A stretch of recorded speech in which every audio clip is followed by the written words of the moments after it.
ఇప్పుడు నువ్వేం చేస్తున్నావా? 10th చేశాను సార్. ఇంకా అమ్మగారికి బాగోక ఇంకా ఇంటికాడే ఉన్నాను. వదిలేసావమ్మా? మళ్ళీ పోలేదా? అమ్మకి హెల్త్ బాగోదు కదా సార్. ఇంకా ఆవిడ కేర్ టేకర్ పని ఏమి చేయకూడదు సార్. ఎన్ని రోజులైంది మనం నిలిపేసి, చదువు నిలిపేసి? 10th క్లాసు 4 years అయింది. 2020లో చేశాను. ఒకవేళ మదర్కి బాధ్యత, ఆ బాధ్యత చేస్తే నువ్వు చదువుకుంటే తర్వాత నీ జీవితంలో కూడా అవకాశాలు వస్తాయి కదా. నువ్వు బయట పోయి చదువుకుంటావా లేకుంటే ఇంటి పేరు?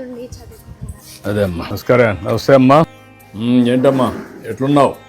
అంత కుటుంబం అంతా బాగా సహకరిస్తున్నారు కదా నీకు? ధైర్యంగా ఉండు.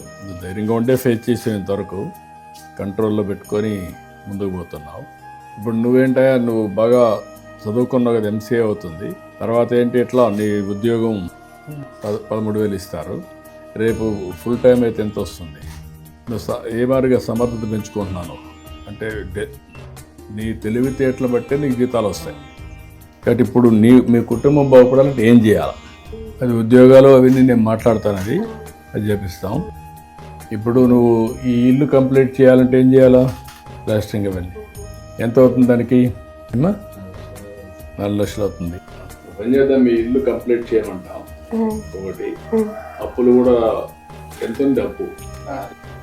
కరెక్ట్గా ఎంత ఉంది చెప్తే మా వాళ్ళు మాట్లాడి వాళ్ళతో, అప్పులుండే వాళ్ళతో మాట్లాడి సెటిల్మెంట్ చేసి ఇల్లు ఒకటి పూర్తి చేయండి.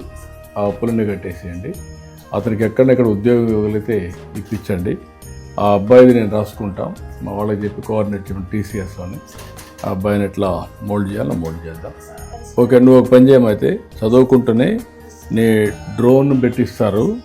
దాంతో నువ్వు అదనంగా 10 రూపాయలు సంపాదించుకునే పరిస్థితి వస్తుంది. నువ్వు ఆ పని చేయి. తర్వాత మీ నాన్న దగ్గర చూస్తారు. అక్కడ పెట్టించిన అవన్నీ అతనికి ఉద్యోగం ఎడ్జాలు చేస్తాం.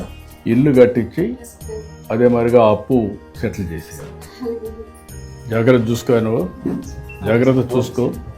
మీరు ఆ అప్పు ఒకటి వాళ్ళందరితో మాట్లాడేసి క్లియర్ చేయించేసి ఇల్లు కట్టించేసి ఆ అబ్బాయికి నేను చెప్పమంటాం. ఈ అమ్మాయిది మాత్రం డోన్ తీది ఇతని ఐస్ ఫ్యాక్టరీలో పెట్టించేసి